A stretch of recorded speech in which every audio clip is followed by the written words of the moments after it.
Hoje vamos reagir ao ciclo do Renato Cariani, uma figura muito conhecida, né, no meio maromba e que a gente sabe que usa esteroide anabolizante. Ele falou aqui as doses, falou o perfil dos esteroides que ele está utilizando, né, e vamos aqui discorrer de forma prática e científica o que a gente consegue trazer para o nosso dia a dia de conhecimento real, tá? Então eu peço para você, deixa teu curtir e, logicamente, se inscreve no canal para não perder nenhuma novidade. Vamos lá, gente. O que a gente pode ver aqui?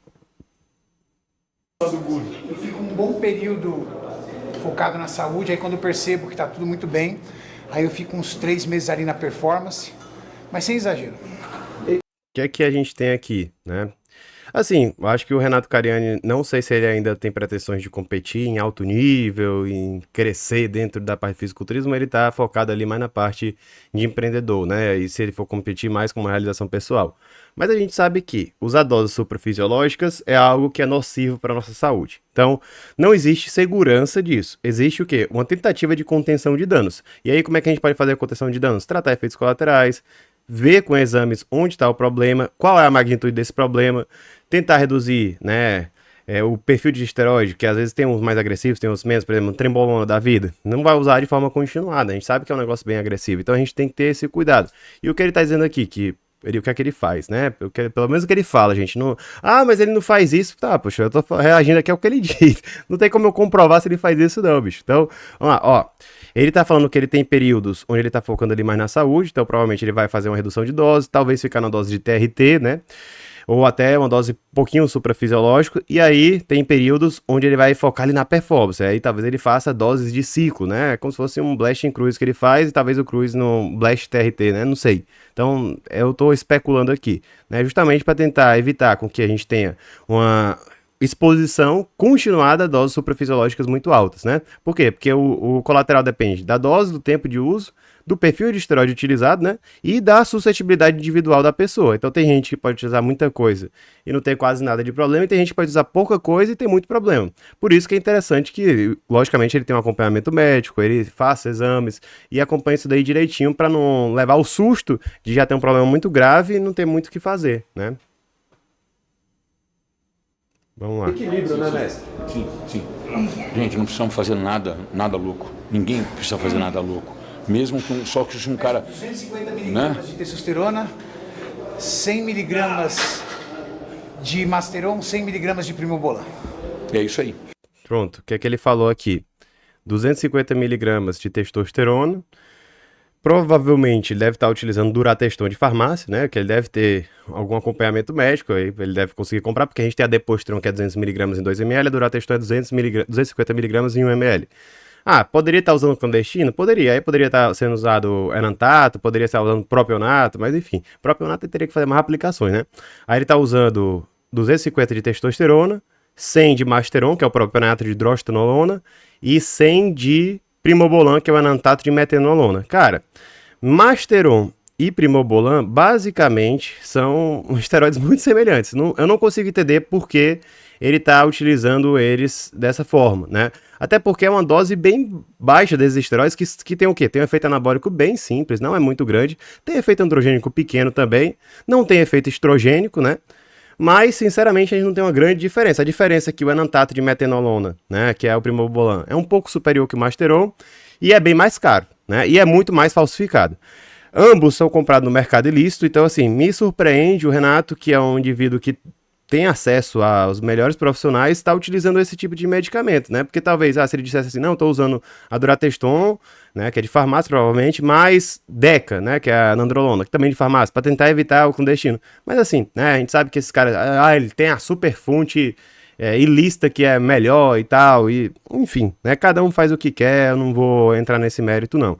Mas assim, né, partindo do pressuposto que é um cara que se preocupa muito com saúde, talvez fosse mais interessante usar medicamentos lícitos, né?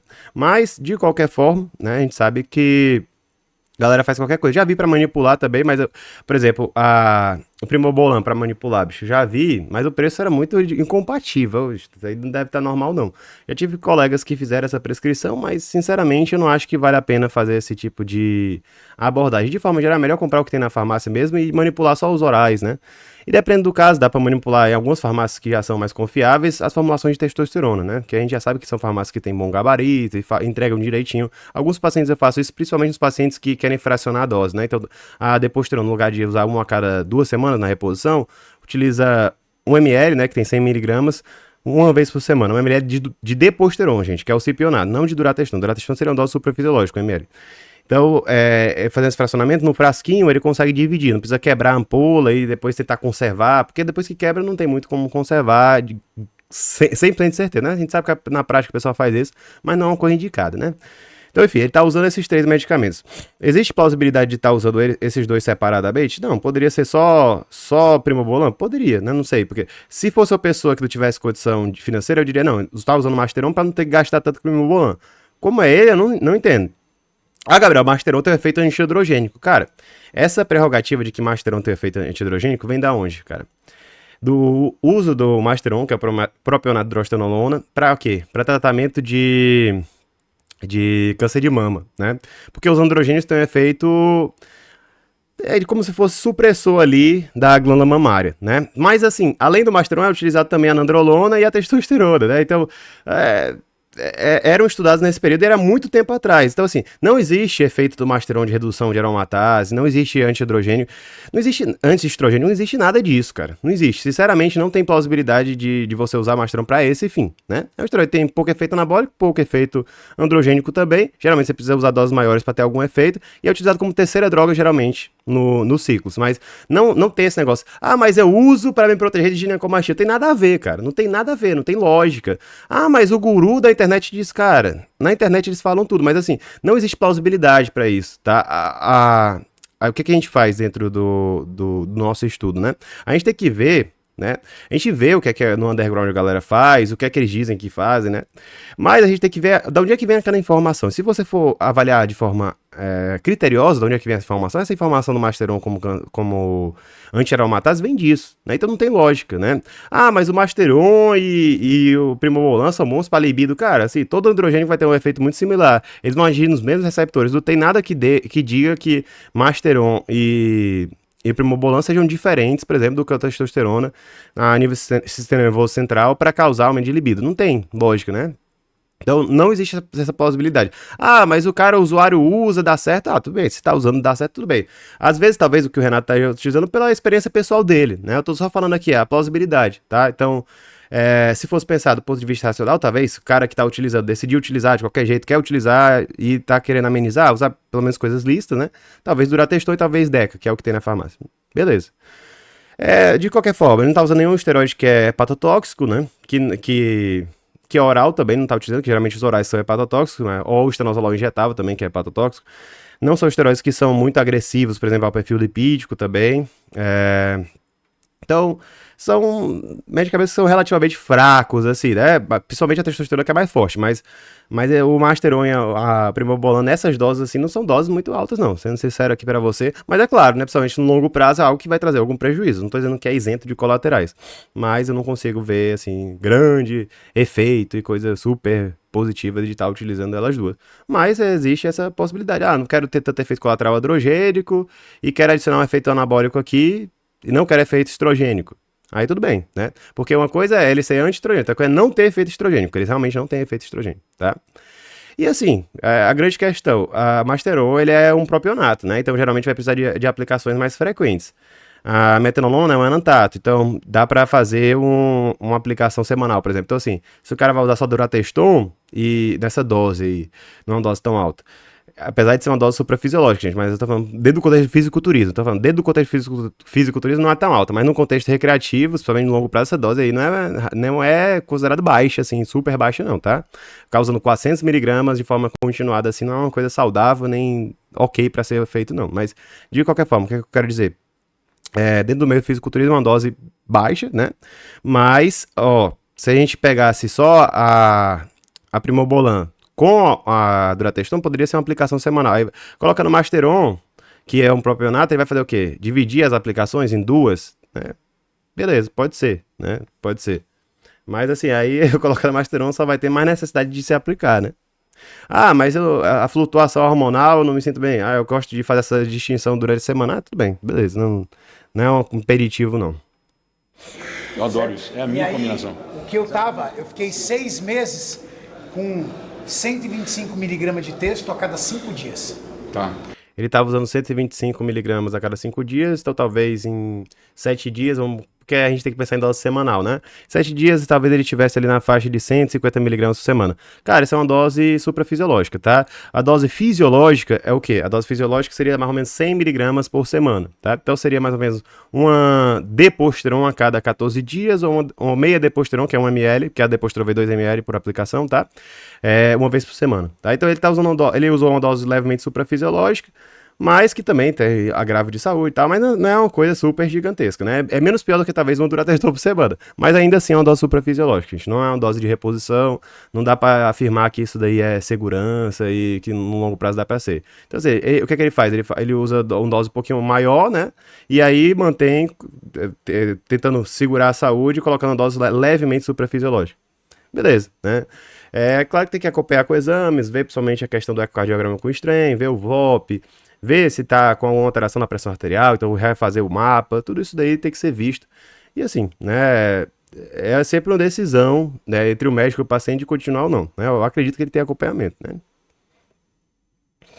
Que mantinha minha testosterona entre 900 e 1.200. Tá. Esse valor de testosterona tem que ter cuidado porque a gente não sabe quando foi que foi colhido, né? Tem que ver se... Porque, na verdade, as pessoas dizem, minha testosterona deu 900, usando testosterona é quanto? Pra gente decidir, por exemplo, quando a gente tá falando de reposição, então vamos ser sinceros aqui pra você, reposição. Quando é que a gente vai fazer o exame de testosterona? Entre uma aplicação e outra. Então, se eu faço a aplicação a cada 14 dias, no meio entre uma aplicação e outra, eu vou fazer o exame. E eu quero que esse exame de testosterona seja o quê? Esteja na média, tá? De testosterona, então assim, na faixa de 600, por exemplo, entre 400 e 600, por aí. Se a gente tá com a testosterona na média de 900, de 1.200, tá?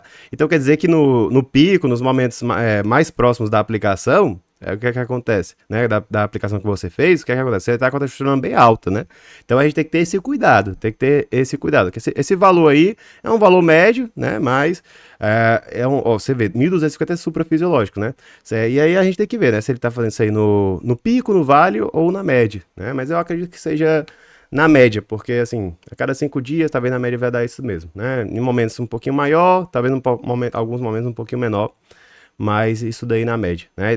O que eu tô reforçando aqui é mais pelas pessoas que fazem a cada 14 dias, a cada 21 dias, porque isso daí vai fazer grande diferença na hora que vai colher. Quando você faz com aplicações mais fracionadas assim, né? Que aí você não tem muito a distinção entre uma aplicação e outra, os valores ficam meio que estáveis, não faz grandes variações, né? 6 meses assim. Só que aí você vai definhando, né? Sim. Porque 125 miligramas a cada 5 muito dias, para um cara que pesa quase 100 quilos é muito pouco. Você vai definhando. Para um cara do tamanho dele é pouco mesmo. Sim, se for pensar em manter a massa magra como uma prioridade, né? Não que seja uma coisa pouca para uma pessoa saudável, é uma coisa alta e é uma coisa que pode causar colaterais, e principalmente no longo prazo, uma pessoa jovem, saudável, que não tá querendo, que não é gigante, o foco não é esse.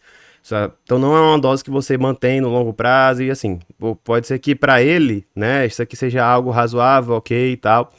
Por quê? Porque ele faz acompanhamento, ele trata os colaterais, ele não diz aqui, talvez ele trate uma hipertensão, trate doença cardíaca, a gente não sabe, né? Então, a gente tem que ter esse cuidado, porque às vezes o cara só escuta o que tá falando, ele vai querer copiar, e aí depois se ferra todo, não sabe por que né? Abre esses olhos, cara. Só que em compensação você vai pegando os exames perfeitos, hematócrito, colesterol, perfil lipídico total, toda essa parte, porque eu já tenho quase 50 anos. E aí eu pego agora, por exemplo, jogo isso. Veja que ele falou aqui só exames laboratoriais, viu? E assim, vou ser sincero pra você, até pro cara que usa uma Durateston por semana, por exemplo, eu não vejo grandes alterações laboratoriais, geralmente baixa mais o HDL só e não é uma coisa super significativa, hematócrito depende muito da pessoa, tem pessoa que com menos dose aumenta mais, tem pessoas que podem usar um bocado de coisa e não aumenta. O maior problema vai ser o exame de ecocardiograma com strain, ver o mapa também, ver a pressão, essas coisas. Esses exames de sangue, o cara que usa até dose suprafisiológica do Durateston, às vezes até uma dose um pouquinho mais alta, você não vê quase diferença, né? Umas 6, 8 semanas, Depois vou desmamando aos pouquinhos e volto para aquela mesma E base. você faz a mesma coisa, Primobolan com Masteron. Só. É igualzinho eu, idêntico. É. Passei ontem no Monstercast que eu tomo, exatamente isso. É isso aí, eu jogo isso aí. Dá menos de 500 miligramas por semana, dá 450 miligramas por semana. Acho insuficiente. Não tomo GH desde 2022, não vejo sentido. GH também é outra coisa que, além do esteroide anabolizante, a galera utiliza muito. E aí, tá falando de coração, né? O hormônio do crescimento também vai atuar no coração. Então, o cara já tá usando algo que afeta o coração de maneira desproporcional, né? Ali, sem necessidade clínica, né? Então, ele vai estar com um risco maior. Se ele associar o GH, esse risco é bem maior. Então, assim, ele não utilizar GH é algo bem razoável, né? Bem razoável. Não vale a pena ele estar se submetendo a isso, tá? Ah, mas tem um efeito anti-aging. Cara, isso daí não procede. A gente não tem indicação clínica de GH para reduzir o envelhecimento. É claro que quando existe uma deficiência de GH, dependendo de algumas doses um pouquinho mais baixas, podem ser utilizadas até de forma clínica. Mas, assim, não acho que é o caso dele, não acho que vale a pena se expor a isso, né? Para mim, GH é um produto que você usa para competição. Sim. Entendeu? Não uso sal de bodenona, não uso sal de Nandrolona? de nandrolona, Também porque me deixa muito para baixo. Minha libido abaixa. E me deixa. Por exemplo, nandrolona reduzir libido, cara, só se for utilizado de forma isolada, né, que a gente espera isso daí. De forma clínica, a gente não vê esse tipo de alteração, assim, fora do meio maromba, assim, não tem muita lógica a nandrolona reduzir libido. Tem pessoas que podem relatar isso? Tem, mas a gente tem muitos vieses dentro do meu maromba, até pela polifarmácia associada. Então, assim, a pessoa utilizar e dizer que sente, tudo bem, né? A gente respeita e a gente não usa, mas talvez aqui a justificativa dele não usar nandrolona, né? Que é a de farmácia, como eu tinha comentado. Mas, assim, não existe plausibilidade para dizer que a nandrolona reduz a libido. Pode reduzir se você não utilizar a testosterona, né, associada. E aí, o que acontece? Nandrolona inibe o eixo, a nandrolona não tem conversão em derivados estrogênicos, como a testosterona tem. E o derivado androgênico da nandrolona, ela não é tão potente quanto o NHT da vida. Então, assim, na nandrolona vai ter um efeito androgênico mais baixo, um efeito estrogênico menor e um efeito anabólico bom. Então, assim, para manter a questão androgênica e estrogênica, vai precisar da testosterona, né? Então, com a combinação, não vejo sentido porque reduzir a libido. Mas tem gente que relata. Tem explicação plausível? Não. Provavelmente é porque, justamente, o efeito nocebo. A pessoa já utilizou em algum momento, sentiu redução da libido por algum motivo, e aí atribui a nandrolona e para de utilizar, né? Ouviu alguém dizendo isso, então, acontece, né? Sim, não existe nenhuma coisa que justifique, mas existem pessoas que sentem, né? Deixa para baixo também para tudo, entendeu? E a minha produtividade é o mais importante. Sim. Cai muito minha produtividade. Trimbolona nem se fala, né? Trimbolona droga de uso de 8 semanas em competições de altíssimo nível. Sim. Não uso clenbuterol porque baixa minha pressão, então todas as minhas competições a vida inteira eu nunca usei, porque me fazia muito mal. E não trabalho com hormônios tiroidianos porque tenho medo do rebote. Também. Então, Tudo igualzinho. Basicamente, o Renato, ele usa testosterona derivada de DHT, não utiliza os veterinários, né, boldenona e trembolona, não usa nandrolona por motivos pessoais aí, que ele diz que sente baixa libido, não usa GH, não usa hormônio de crescimento, não usa GH, que é hormônio de crescimento, não usa tireoidiano, não usa clenbuterol. Isso daí já é uma coisa bem positiva, né? Talvez no passado a gente utilizasse muita coisa, mas agora eu acho que principalmente que ele tá ficando mais velho e ele tá querendo também talvez ter uma longevidade maior com a sua família, e ele tem muito dinheiro para arcar com isso, né? Aí ele tá começando a se cuidar mais. Assim, gente, não dá pra comparar e dizer, ele tá usando já esse tempo, não aconteceu nada com ele, talvez ele consiga até viver relativamente longo e tal. Mas é diferente, talvez, do cara que não tem um tanto de suporte médico pra fazer todo o acompanhamento, tratar os colaterais. Então, assim, é um negócio caro, gente, é um negócio caro, não é um negócio tão simples, é um negócio que exige, né, um cuidado continuado. Então, assim, é você utilizar e você viver preocupado que pode acontecer alguma coisa, sinceramente, né, é uma coisa que eu particularmente acho que não compensa muito. Se você quiser, você vai ser cuidado, vai ser tratado e tal. Mas, por exemplo, eu mesmo saí desse meio, não quero voltar. né? Pode ser que um dia mude de ideia, mas assim, com a visão que eu tenho hoje, o amadurecimento que eu tive, eu sinceramente vejo que não é uma coisa que eu quero pra mim, né? Prefiro ser mais magro, treinar, fazer as coisas direitinho, do que ficar me submetendo a esse risco, até porque a saúde é uma coisa que a gente às vezes só valoriza quando perde, né? Uma medicação que ele falou aqui, que existe no mercado lícito, é a Durateston. Vou deixar um vídeo aqui sobre Durateston completo pra você. Te espero lá e um grande abraço.